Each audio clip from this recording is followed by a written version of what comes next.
Again, it is Ashley from Confident Coin, and today we are going over our bank account tracker file. When you purchase the file, you will receive a PDF that has a link on the last page that will bring you to this spreadsheet. Once you click on it, you will be instructed to make a copy of the file and you'll be ready to begin. So this first tab you'll come to, which is Start Here, is a list of Quickstart instructions. The PDF that you downloaded also has instructions in it as well, but we will go over everything here. So the first thing that you're going to want to do once you've opened the file is click on Summary.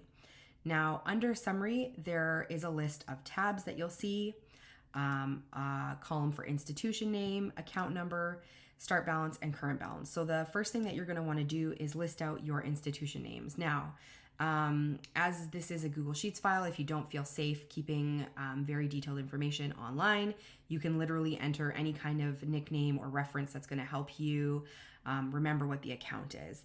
And same thing goes for the account number. You can enter it or you can leave it if you find it helpful, or maybe you want to enter the last 4 digits so that you know what the account is, especially if you have several different ones, that may be helpful. The next thing that you're going to want to do is enter the start balance. So here we've got $1,000, $21,000, and then $986. You will not enter anything in the current balance, as this will come from the different bank account files. So we will come back to that. However, you can see at the bottom here under your summary what your total current balance is of all 10 bank accounts. The last cool thing about this page is that there is a go to quick link. So if you hover over the arrow, it'll bring up the account or the tab name, and you can click on it and it will take you directly there. So this is what you will see under the first account. Now, let's say you want to rename this. Instead of it being account 1, you can right click on it and click rename. And for the video, we will call this one Bank of Coins, since that is the file or the bank account name that we are using here. So the way that the spreadsheet works is a lot of the information will transfer over for you from the first tab or from the summary tab. And then there's a place here to enter any notes, like maybe you need to say a due date for something or something that you need to remember. You can enter it here. It's just a double click, type, and press enter. The next thing that you're going to want to do is enter the categories of transactions that you might have. You don't need to do this if you don't want to. I do find it helpful with my banking in terms of organizing my fees. So the way that it's entered at the moment is different types of banking transactions you may have, but you could change this to other things. For example, like let's say you share this credit card with your spouse or your partner, you could put your name. So let's say Ashley, and you could put your partner's name. And when you enter the drop-down category here, you can select and assign who the categories are assigned to, like who's made the withdrawal or the expense. If you're still with me, we will carry on. So the way that this works is you will enter the date of the transaction. You can either use the drop-down date selector, or you can just type it in. You can enter a description, and then as we were talking about, use the category. And then you're going to enter in the withdrawal column if it's a withdrawal or an expense, and then you'll enter it in a deposit. You'll enter it in as a deposit or a credit if that is what the transaction is. The next thing you'll want to do is look at the next thing that we're going to talk about is the reconciliation column. These are just for your reference. So if it's a check or maybe something you want to verify that you've put into your budget, you would use the tick box column. You could use it. It doesn't affect the spreadsheet in any way. It's really just for reference. So let's say this is a check that you're cashing. Let's just change this for this. So let's say it's a check. That's $100, and let's say your bank holds it for a set amount of time. Once it's gone through, you could tick the box so that you know that it has been approved.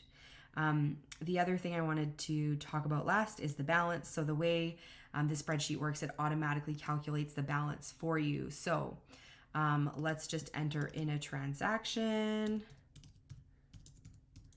Let's say it was the same day, and let's say we got a check from the bank, and I'll say it was mine, and let's say the amount was $1,000, because woohoo, it will automatically calculate for you what your new balance should be. So there's no math required.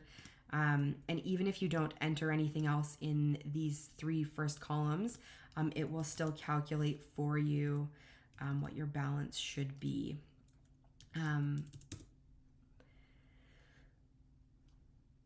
Finally, the last part about this file is that one other option for you, depending on how your bank works, is that you could copy and paste your banking transactions from your bank into the file. So if you can download your banking details in a CSV or a certain different types of spreadsheets, a PDF can work as well. You would just want to highlight the transactions by the row and then paste them. So Control C and then Control V, you can copy the different parts of it into your spreadsheet so you don't have to manually copy and paste everything. And then finally, this file includes 10 different accounts, so all of the tabs function the same way.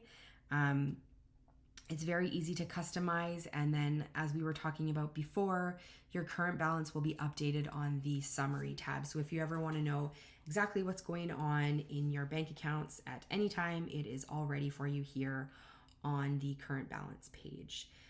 And the last thing that I wanted to touch on quickly is that maybe let's say this is way too many accounts for you, and let's say maybe you need 5. If you want to hide the extra tabs, you can right click on them and say hide sheet.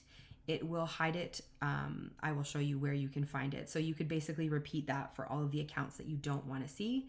And if you do decide you want to see them, you can go to view, hidden sheets, and show account, and it will be back, so that you can have as many or as few accounts as you need within the file. The file is available for purchase. The link is below in the description. If you have any questions, leave them for me below. Thanks for watching.